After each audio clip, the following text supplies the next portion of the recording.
আজ জন্মাষ্টমীর শুভক্ষণে আমাদের বাড়িতে গোপাল ঠাকুরের পুজো। প্রতি বছর এই দিনে আমরা কিছু সামান্য আয়োজন করে থাকি, এবছরও তাই। তবে গোপুকে সাজানোর দায়িত্বটা প্রতি বছর আমারই থাকে। প্রতিটি ফুল, প্রতিটি আলোয় গোপুকে সাজাতে ভরে ওঠে আমার মন। তবে এবছর একটা অভাব থেকে যায়। দাদা কর্মসূত্রে দূরে থাকায় এবছর সরাসরি থাকতে পারেনি পুজোয়। তাই আমাদের মতো তার মনটাও একটু খারাপ। তবে দূরে থাকলেও সাজানো গপুকে ছবির মাধ্যমে দেখে ওর যে আনন্দ, সেটা আলাদাই। মনে হয় গপু আমাদের সবাইকে এক সুতোয় বেঁধে রাখেন। পাড়ার সবাই এই আনন্দে সামিল হয়, বিশেষ করে বাচ্চারা এসে এই আনন্দে মিশে যায়। বাচ্চারা ঠাকুর দেখে খুশি হয়, আর বড়রা আবার সহযোগিতা করে।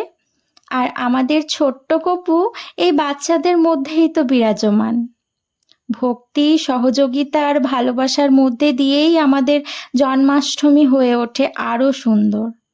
পুজো শেষ করে শুরু হয় প্রসাদ বিতরণ, তারপর একসঙ্গে বসে প্রসাদ গ্রহণ। এক আলাদাই শান্তি। ভক্তি আর ভালোবাসার সঙ্গে ভাগ করে নেওয়াতেই তো প্রসাদের আসল মাহাত্ম্য। জয় শ্রীকৃষ্ণ। রাধে রাধে।